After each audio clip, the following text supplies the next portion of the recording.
Eu quero convidar você a abrir a palavra de Deus no livro do Salmo, Salmo 51. Teremos uma meditação breve nessa noite, mas que a palavra de Deus nos instrua com graça e com poder.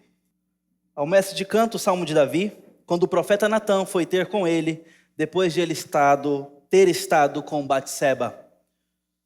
Compadece de mim, ó Deus, segundo a tua benignidade, e segundo a multidão das tuas misericórdias, apaga as minhas transgressões. Lava-me completamente da minha iniquidade, e purifica-me do meu pecado. Pois eu conheço as minhas transgressões, e o meu pecado está sempre diante de mim. Pequei contra ti somente, e fiz o que é mal aos teus olhos, de maneira que serás tido por justo no teu falar e puro no teu julgar. Eu nasci na iniquidade, e em pecado me concebeu minha mãe. Eis que te agradas da verdade no íntimo, e no oculto me fazes conhecer a sabedoria. Purifica-me com esopo, e ficarei limpo. Lava-me, e ficarei mais alvo que a neve. Faz-me ouvir júbilo e alegria, para que exultem os ossos que esmagaste. Esconde o teu rosto dos meus pecados, e apaga todas as minhas iniquidades. Cria em mim, ó Deus, um coração puro, e renova dentro de mim um espírito inabalável. Não me lances fora da tua presença, nem me retires o teu Santo Espírito. Restitui-me a alegria da tua salvação, e sustenta-me com um espírito voluntário. Então ensinarei aos transgressores os teus caminhos, e os pecadores se converterão a ti. Livra-me dos crimes de sangue, ó Deus, Deus da minha salvação. E a minha língua exaltará a tua justiça. Abre, Senhor, os meus lábios, e a minha boca manifestará o teu louvor. Pois não te agradas de sacrifícios, do contrário eu os ofereceria. E não tem prazer em holocaustos. Sacrifício agradável a Deus é o espírito quebrantado. Coração quebrantado e contrito não o desprezarás, ó Deus. Faze bem a Sião segundo a tua boa vontade. Edifica as muralhas de Jerusalém. Então te agradarás dos sacrifícios de justiça, dos holocaustos e das ofertas queimadas. E sobre o teu altar serão oferecidos novilhos. Amém. Vamos buscar a presença de Deus em oração mais uma vez. Bendito Senhor, na tua presença nos colocamos à disposição da tua luz. Que a palavra do Senhor possa transformar o nosso coração, nos edificar, nos exortar e também nos consolar na porção devida, ó Deus, à tua vontade. Tire, ó Deus, nesse momento os empecilhos que há em nós e também fora de nós, para que possamos receber a tua verdade desimpedidamente. Fala conosco, precisamos da tua voz. Em nome de Jesus, amém. Maldição de Olavo Bilac. Se por 20 anos, nesta furna escura, deixei dormir a minha maldição, hoje, velha e cansada da amargura, minha alma se abrirá como um vulcão. E em torrentes de cólera e loucura, sobre a tua cabeça ferverão. 20 anos de silêncio e de tortura. 20 anos de agonia e solidão. Maldita sejas pelo ideal perdido, pelo mal que fizeste sem querer, pelo amor que morreu sem ter nascido, pelas horas vividas sem prazer, pela tristeza do que eu tenho sido, pelo esplendor que eu deixei de ser, pelo esplendor que eu deixei de ser. O contrito e depressivo poeta, na sua juventude, já tinha isso para botar para fora do peito. Pelo ideal perdido, pelo esplendor que deixou de ser. Essa é a possibilidade de toda luz que deixa de brilhar, de toda chama que deixa de arder. de todo santo que se aparta do Senhor, de todo discípulo que deixa a verdade, do filho que abandona a instrução,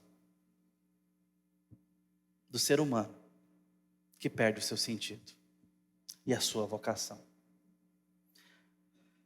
Essas palavras esmagadas e espremidas no peito do poeta, talvez numa porção mínima, contém o mesmo teor e aroma fúnebre do pecado de Davi.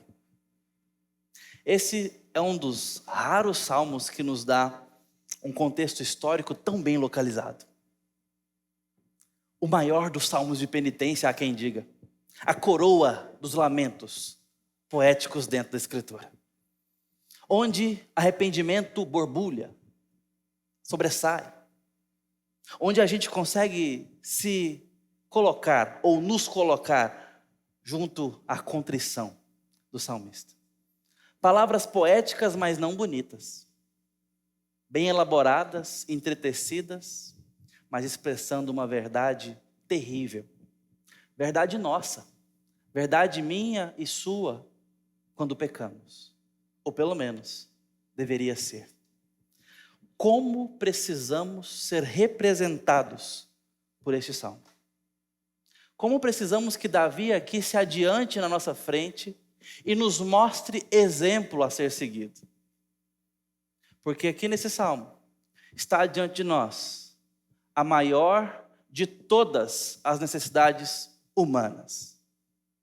Redenção.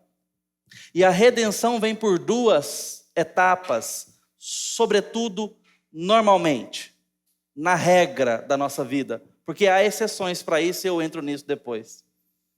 Precisamos de reconciliação com Deus. Precisamos ser perdoados ainda falando da reconciliação. Precisamos ser achados por Deus nas nossas trevas. Precisamos ser encontrados, amados, perdoados e reconciliados. É isso que Ele faz conosco em Cristo Jesus. Mas também precisamos ser transformados, sermos edificados ou reconstruídos em Deus. Ele nos perdoa, mas não como quem lava as mãos. Ele também nos reedifica, nos dá nome, nos dá missão, nos dá vocação, nos dá família com Ele, uma caminhada para seguir um mestre por quem nós seguimos e vivemos, rumo, alvo, esperança. Esse é o discipulado, transformação de vida, santidade crescente, um Espírito que nos habita e sela, nos capacita, nos dá dons e fornece capacidades novas agora de gente que vive, de chama acesa, de luz que brilha, de discípulo que entende, aprende, segue, faz, replica, instrui outros. Edificação, reconciliação e transformação. Isso compõe de forma um tanto quanto resumida a nossa redenção. A maior de todas as nossas necessidades. Bom, eu fiz uma salvaguarda agora há pouco dizendo que há exceções. A exceção são para os nossos que partem sem ter condição de passar por todo esse processo da vida. Nossos filhos gerados em aliança, mas que morrem no ventre. Os eleitos de Deus abortados. Talvez por gente que não ama Jesus. Talvez por razões distintas, por gente que ama Jesus. Talvez pessoas nossas que não têm cognição suficiente de entender, de replicar, de passar pelo processo discipulado. Essa regra da redenção é tratada de uma forma excepcional. E aí nos deparamos para aquilo que de fato é imprescindível para a redenção, a regeneração.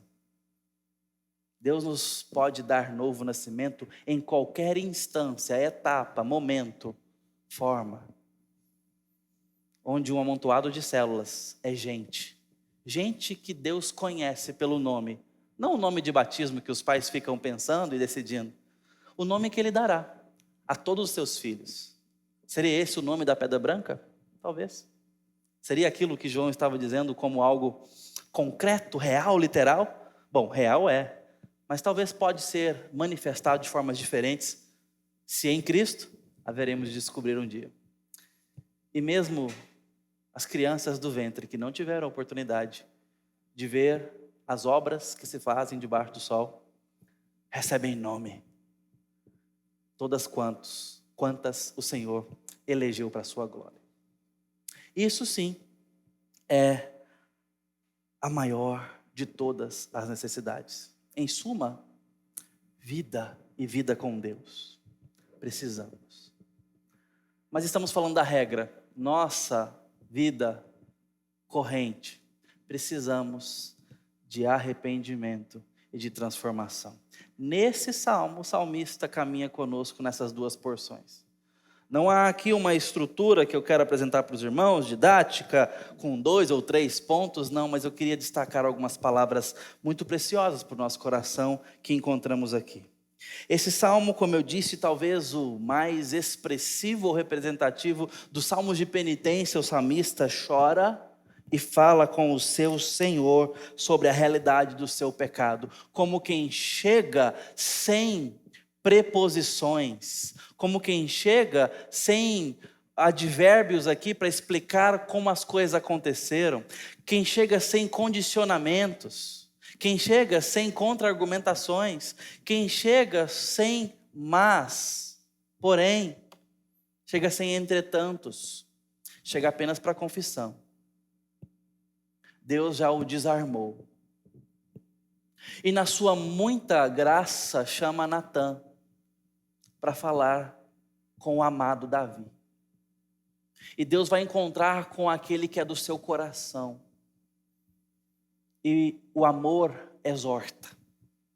O amor vivo que é Cristo corrige e não nos deixa na nossa iniquidade.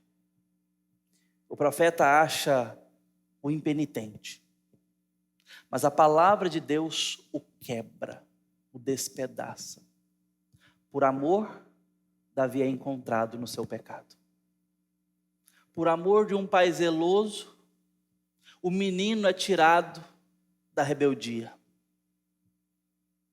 Eu lembro de um pastor da época do seminário contar que uma das cenas mais escancaradas de obstinação do coração que ele tinha visto era de um garotinho, aí nos seus 7, 8 anos de idade, grudado num poste, sem querer soltar. E o pai ali o advertindo, dando umas boas varadas na bunda dele, e ele não soltava o poste por nada. Era uma cena forte, agressiva até, terrível. Da ira, mas também da obstinação. Às vezes, nossos pecados nos atraem dessa forma. A gente quer abraçar. A gente vai até onde dá. E isso está em nós desde muito pequeno. O desejo por fazer algo de forma controvertida, desobediente. O desejo obstinado pela impenitência. A gente não quer ser repreendido.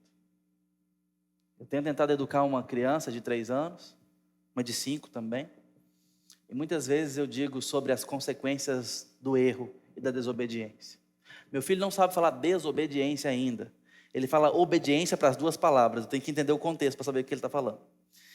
Então, fala, por que você vai ser corrigido agora? Por que você vai de castigo? Porque eu obedeci. Aí eu tenho que perguntar para ver se ele está falando desobedeci ou obedeci. Porque obedecer tem só consequência boa lá em casa. Desobedecer, não. E às vezes nós temos que conversar e eu falo, agora você vai ficar de castigo. Ele fala, não quero.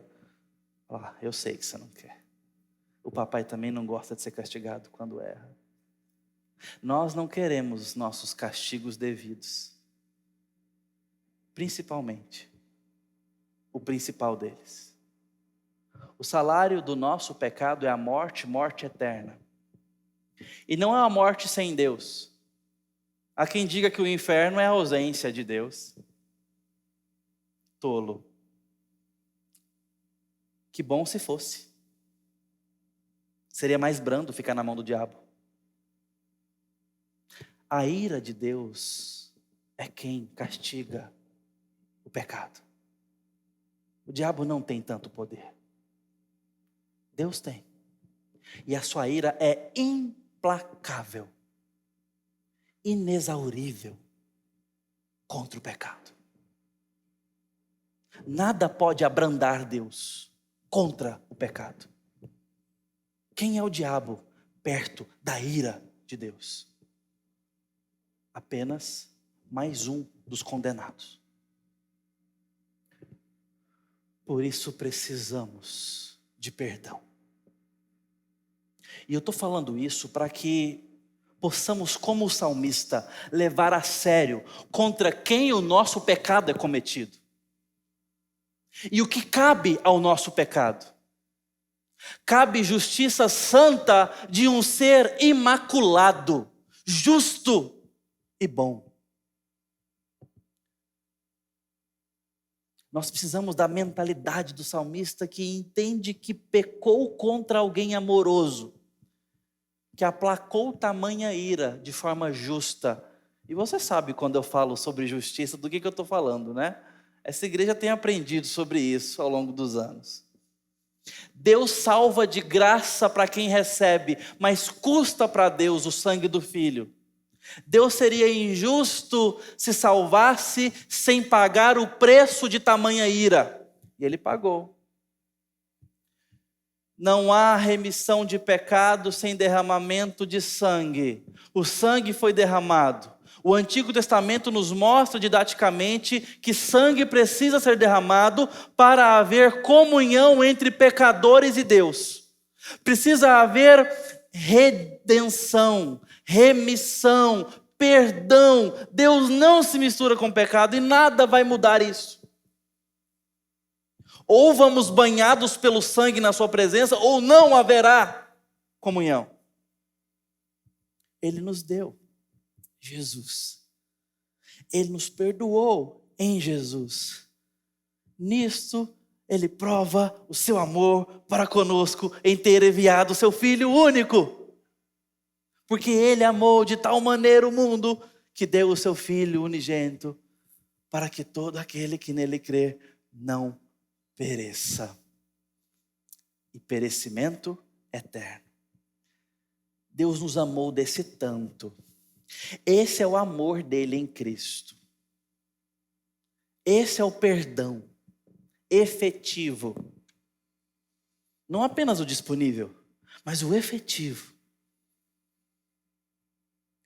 E nós que já experimentamos esse amor, já temos um relacionamento com Deus que poderia estar irado conosco.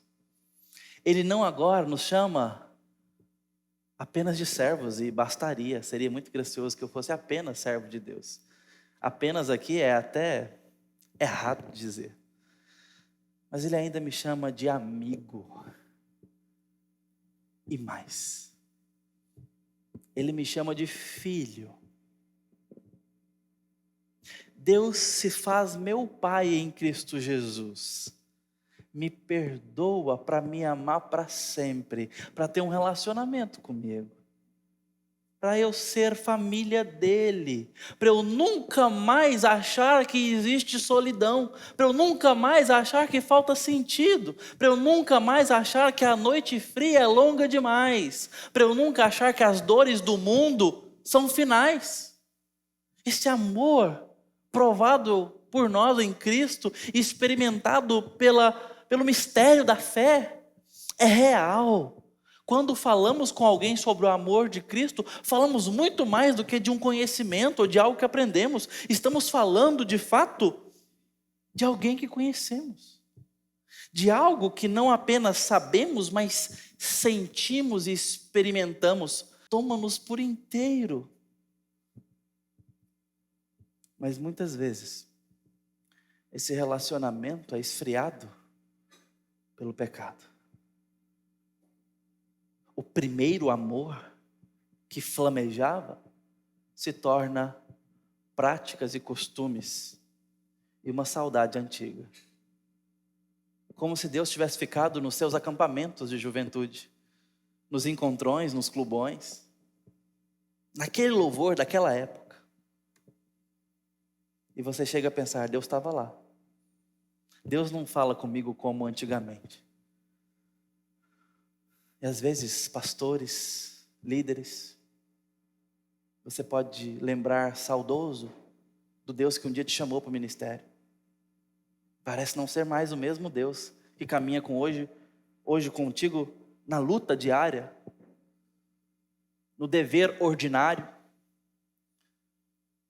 na administração da igreja, nas coisas mais arenosas, não tão empolgantes, nos desafios, nas solidões ministeriais, no desprezo, no desvalor. E a gente acha que Deus mudou às vezes. Mas no fundo, se formos honestos, saberemos que não foi Deus quem mudou. E aí eu quero trazer as palavras da compositora Flaíra, ao dizer: me curar de mim na sua poesia. Sua maldade em crise, tenho de reconhecer. As fraquezas de um lado que nem todo mundo vê. Fiz em mim uma faxina e encontrei no meu umbigo o meu próprio inimigo, que adoece na rotina e que me faz entender: eu quero me curar de mim. Quero me curar de mim. Quero me curar de mim.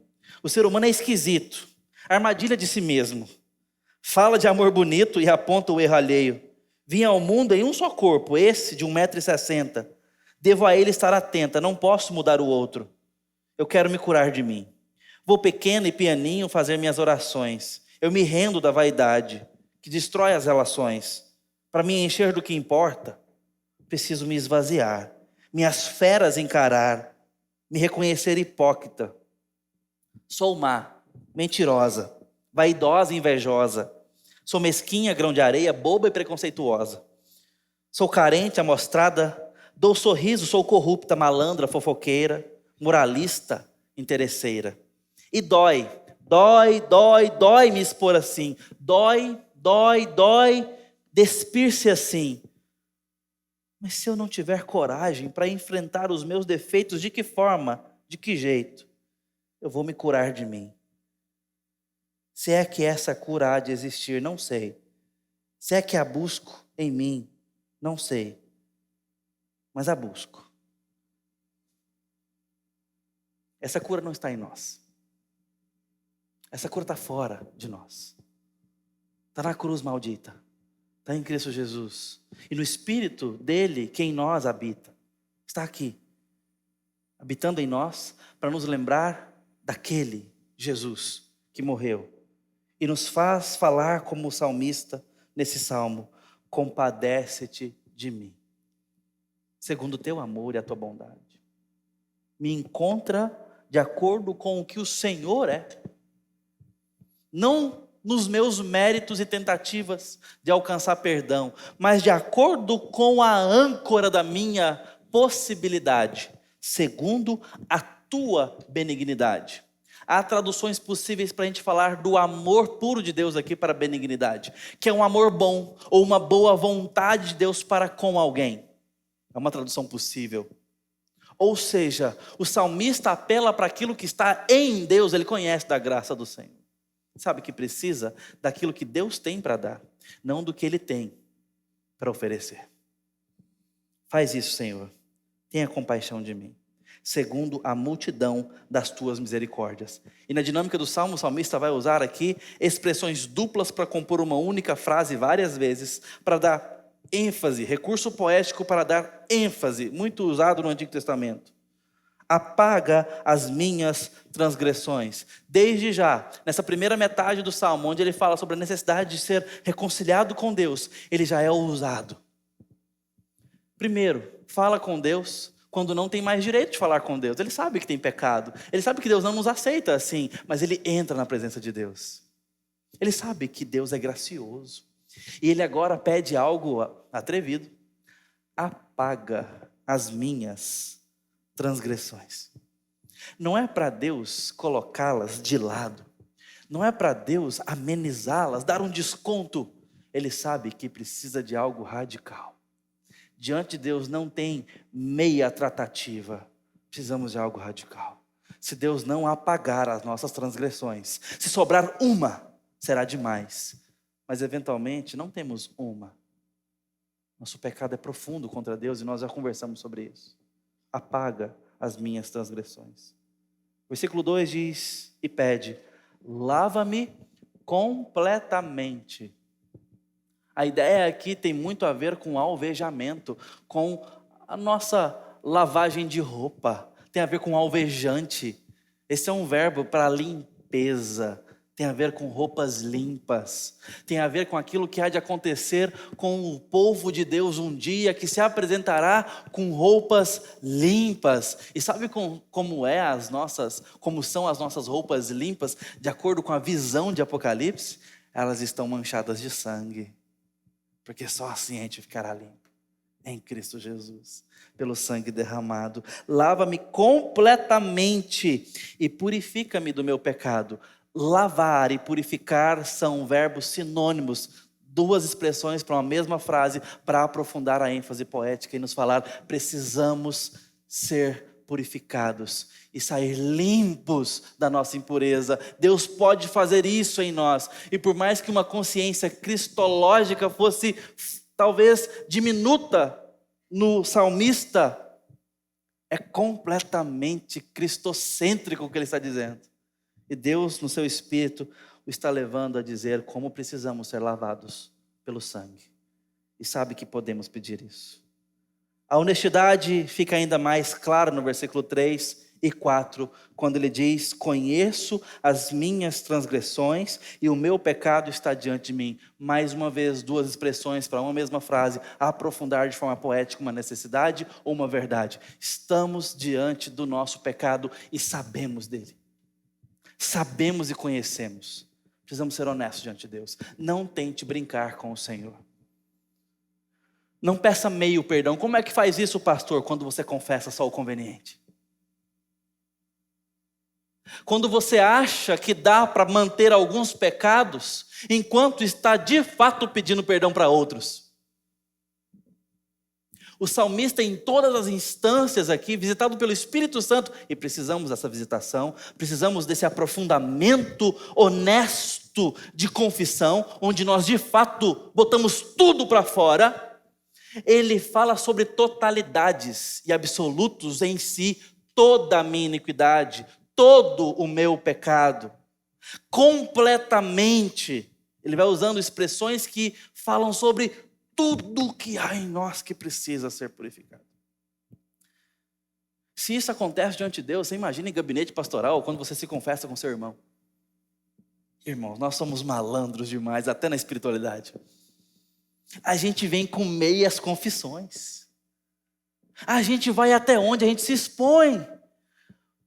Mas guarda um pedaço podre para trás. A gente entrega algumas laranjas podres, mas deixa outras para trás. E a gente sabe do resultado. Davi está dizendo: eu sei dos meus pecados. Eu conheço o meu pecado. E o versículo 4 é o versículo que eu quero destacar e hoje oferecer a exposição desse salmista na ocasião da ordenação do pastor Renan. Onde ele diz: pequei contra ti somente, e fiz o que é mal perante os teus olhos. Irmãos, você pode questionar imediatamente: o que Davi está falando? Pecou contra Deus somente? Ele pecou contra Batseba. Ele pecou contra Urias. Ele pecou contra o povo de Israel. Ele pecou contra a sua família. Ele pecou contra os seus filhos. Ele pecou contra ele mesmo.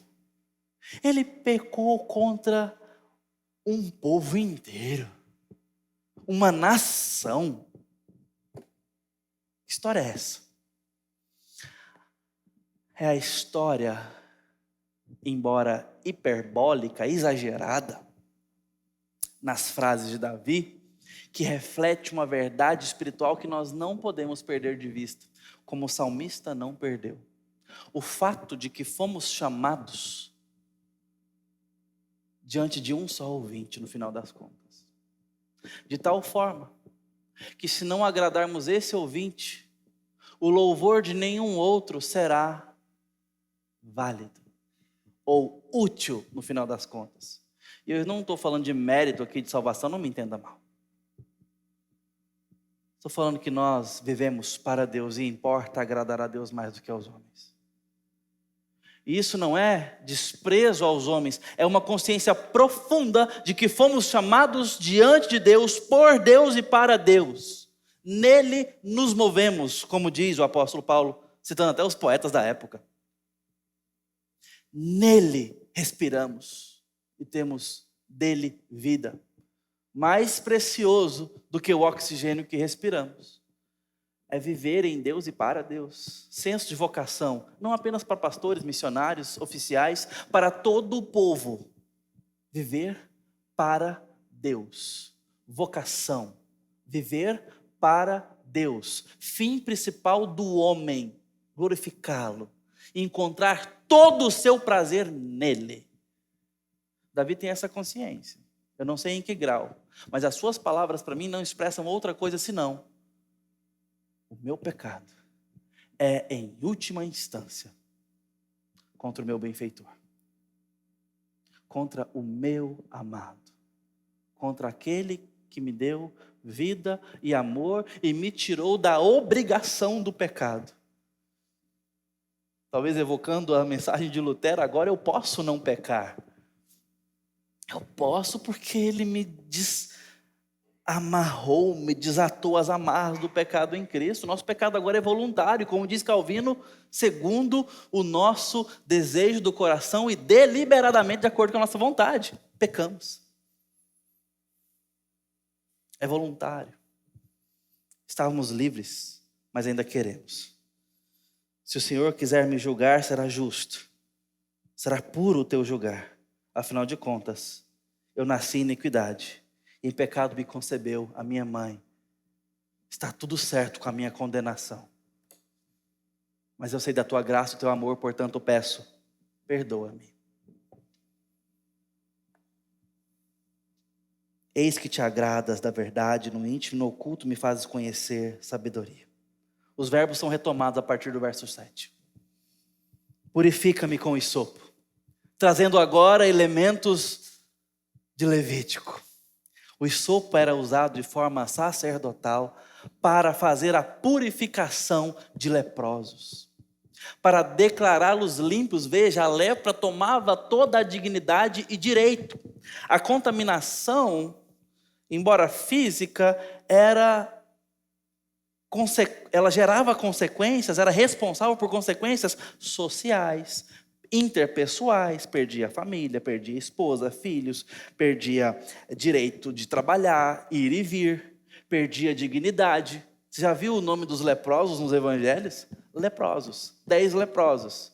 Talvez esse anonimato até nos mostra a radicalidade do efeito da lepra, que muitas vezes é associado de forma até figurativa para falar da nossa condição sem Cristo. Essa alienação que temos. Muitas vezes, de forma alegórica, vemos essa possibilidade de fazer isso algo análogo à nossa condição sem Cristo. O hisopo era usado para isso. Talvez Davi esteja aqui evocando essa purificação necessária para a gente ser restaurado de tal forma que sem a purificação no sangue de Cristo não temos vida social de verdade. Não temos identidade interpessoal, não temos relacionamento puro com o outro, não temos sexualidade que valha, não temos relacionamento de amizade direito, não temos trabalho justo, porque tudo isso é feito sem Deus. E embora possamos desfrutar impiamente da graça comum, sem um senso de vocação e de teocentricidade, não estaremos vivendo conscientemente para a glória de Deus, estaremos sobrevivendo e não vivendo abundantemente. Ele pede para ser lavado como hisopo para ficar limpo. Lava-me e ficarei mais alvo que a neve. Faz-me ouvir júbilo e alegria para que exultem os ossos que esmagaste. Ele sabe que está vivendo diante de Deus. Ele sabe que o pecado dele não é punido pelo diabo. Ele sabe que a consequência não é infernal necessariamente, é contra Deus. Ele ofendeu Deus, isso que importa. Eu apelo a você nessa noite, você sabe que o seu pecado ofende a Ele. Você tem essa consciência de ver diante de Deus. Você sabe que Ele caminha com você e que o Espírito Santo habita em você na sua hora de pecado, ou pior, na sua rotina. Precisamos dessa consciência renovada em nós, de que Ele está caminhando conosco, como um pai anda junto com um filho. Meu irmão, quão triste é testemunhar a obstinação pecaminosa no coraçãozinho dos nossos filhos, a desobediência, a rebeldia, pensando isso vai piorar. E nós queremos ali consertar como quem pode pegar com a mão. Deus nos deu tudo o que precisamos para andar em obediência. O nosso pecado é uma declaração tão forte de desprezo, de desafeto, uma independência que fala: teu caminho não é melhor, teu jeito não supera o meu. O Senhor é quase tão sábio quanto eu sou. O Senhor é quase tão bom quanto eu posso ser. Mas o Senhor não se compara comigo. Sabe quando é que dizemos isso e proclamamos isso? Quando preferimos o nosso pecado do que a obediência a Deus e a sua palavra. Estamos dizendo: esse caminho é preferível, Senhor. Os irmãos aqui, casados, vou beber uma água para falar isso.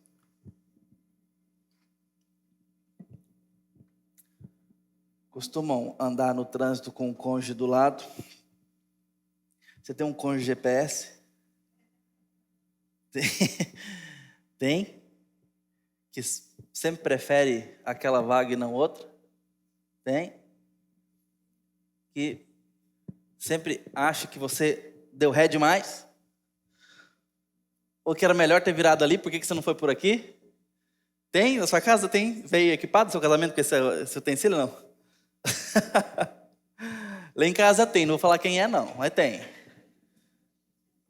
Será eu? Será a Júlia? Não sei. Meus irmãos, às vezes por orgulho a gente pega o pior caminho, não é? Às vezes por orgulho, para não obedecer a esposa que falou: aquela vaga, fala assim: não, tem outra ali. Tem nada. Você vai lá ver se tem, só para não estacionar naquela. A gente é assim, duro, orgulhoso. Se não fosse, não desentendia, não tinha as disputas que temos desde o namoro, não é verdade? Estou falando isso para nos aliviar um pouco a pressão, mas para dizer que muitas vezes fazemos isso com o Espírito Santo, dizendo: deixa que eu sei o que eu estou fazendo. Fazemos isso quando pecamos. Meu filho, num surto de inocência uma vez, queria fazer bagunça no quarto. Aí ele falava assim: sai, papai. E queria nos empurrar para fora do quarto para fechar a porta, para ele fazer a bagunça, pegar algum brinquedo que não estava na hora, ou jogar de um jeito. Às vezes achamos que o Espírito Santo pode ser colocado para fora. Não dá licença, aqui não. Quando entregamos parte da nossa vida, quando somos parcialmente honestos, quando dependemos parcialmente, quando ofertamos parcialmente, quando obedecemos parcialmente. Aqui não. Deixa que eu sei o que eu estou fazendo. Esconde o rosto dos meus pecados, apaga as minhas iniquidades. Mas no versículo 10, a ousadia do salmista toma um rumo, finalmente, ainda mais ousado. Até aqui ele falou sobre conserto, restauração, sobre limpeza do que está sujo, purificação do que está maculado, sobre renovação do que está gasto, morto, daquilo que está apagado, entristecido, mas no versículo 10 em diante, ele vai pedir, sobretudo nos versículos 10 e 12, algo novo que não existe mais. Cria em mim, o mesmo verbo de Gênesis 1, bará, faz, porque já não tem. Faz de novo porque eu deixei de ter.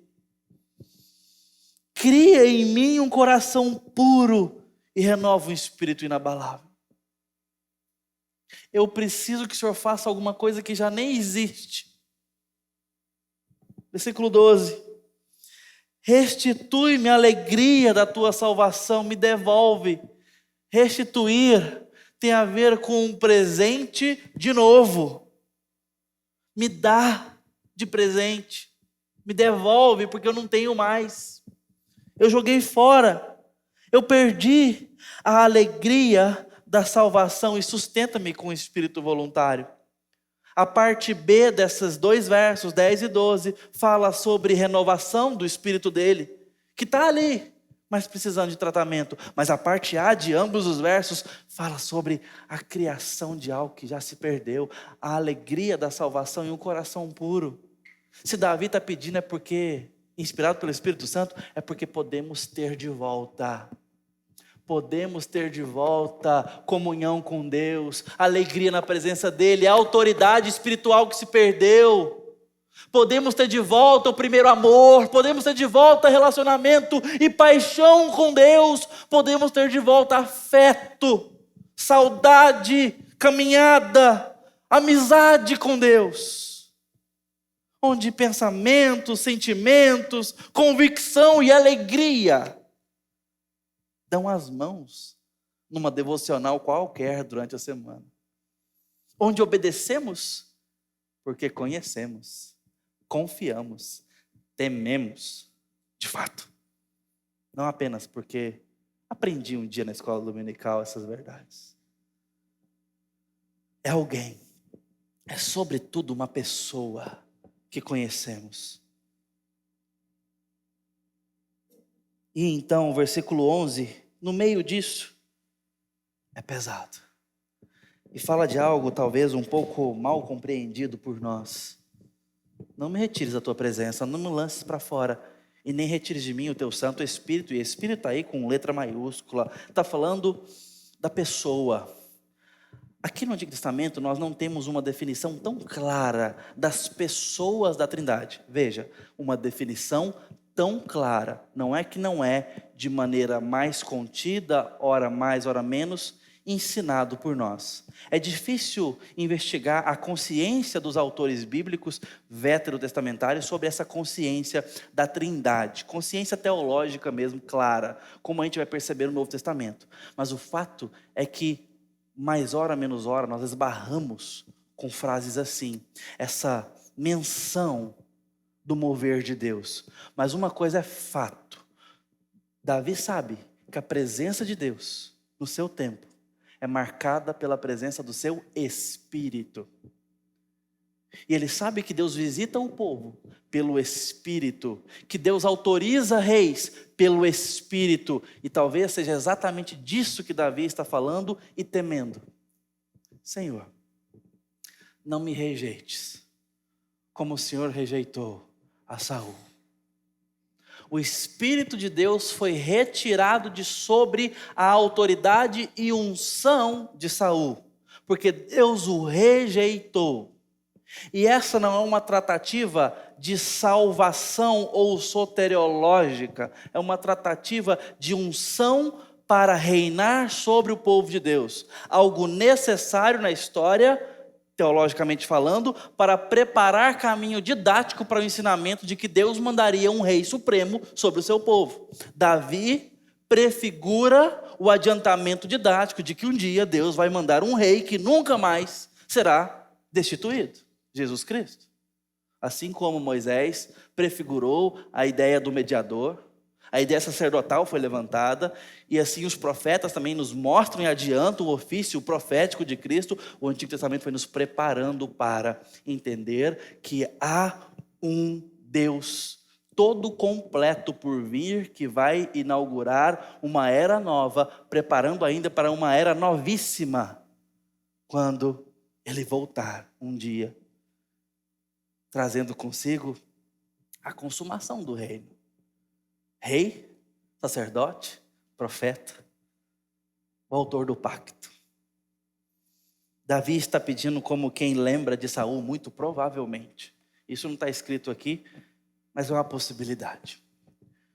Não faças como aconteceu com Saul.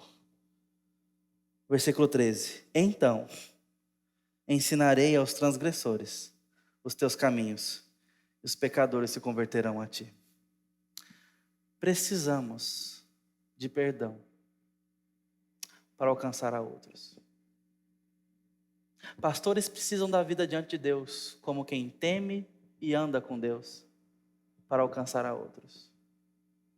Precisamos estar com Deus antes de estar com o rebanho do Senhor. Mas isso não é só para pastores e presbíteros. Isso é para todos nós. Precisamos estar com Deus para abençoar o nosso lar. Precisamos estar com Deus antes de estar com o nosso cônjuge. Precisamos estar com Deus antes de estar com os nossos filhos. Precisamos caminhar com Deus para poder caminhar com os nossos filhos. E pedir como salmista. Pedir como salmista que está lembrando do povo. Pedir como salmista que está lembrando sobre o louvor a Deus. Por fim, um coração quebrantado de Deus é afirmado nesse texto. Deus nunca vai rejeitar. Como que está a sua vida com o Senhor? Como está o seu amor a Ele? Nessa noite eu quero te exortar a que peça, a que se desarme, a que se dispa diante do Senhor. Há uma necessidade maior do que qualquer outra. A nossa conciliação com Deus.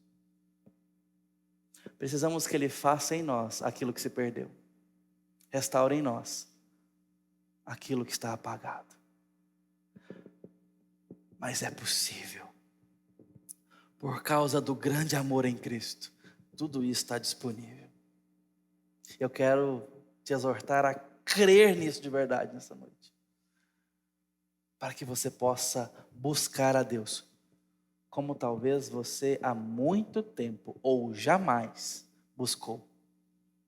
Só não continua como está. Busque o Senhor. Ele pode estar preparando no seu coração a oração que você precisa fazer. E se você precisa de ajuda, eu quero nesse momento ter as palavras do Arthur Bennett para nos ajudar nessa oração. E assim encerramos. Esse puritano que diz: Pai eterno, Tu és bom além da compreensão, mas eu sou vil e desprezível, miserável, cego. Meus lábios são ágeis para confessar, mas meu coração é tão lento para sentir.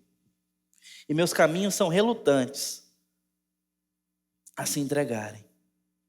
Eu trago minha alma a Ti, quebranta-a, fere-a, molda-a, revela-me a deformidade do pecado, para que eu possa odiá-lo, abominá-lo, fugir dele. Minhas faculdades têm sido uma arma de revolta contra Ti. Como um rebelde, eu tenho usado indevidamente a minha força para servir o imundo adversário do Teu reino. Dá-me graça para lamentar a minha loucura e insensatez. Faz-me entender que o caminho dos transgressores é duro, e que veredas malignas são veredas desprezíveis, e que me afastar de Ti é perder todo o bem.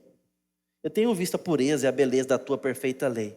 A alegria daqueles em cujo coração ela reina, a serena dignidade do caminho ao qual a Tua lei nos chama. Ainda assim, diariamente eu a violo e menosprezo os Teus preceitos. O Teu amoroso Espírito contende dentro de mim. Apresenta-me as advertências da Escritura, Senhor. Fala-me em providências surpreendentes, atrai-me através de sussurros secretos. Ainda assim eu escolho as astúcias do desejo para a minha própria dor. Impiedosamente me ofendo, me aflijo e o incito a abandonar-me. Por todos esses pecados eu lamento e choro. E por causa deles, eu clamo por perdão. Produz em mim um arrependimento mais profundo e duradouro. Dá-me a plenitude de uma tristeza piedosa que treme e teme, mas que sempre confia e ama, que é sempre poderosa e sempre confiante. Faze com que através das lágrimas do arrependimento eu possa ver mais claramente o brilho e as glórias da Salvadora Cruz. Amém.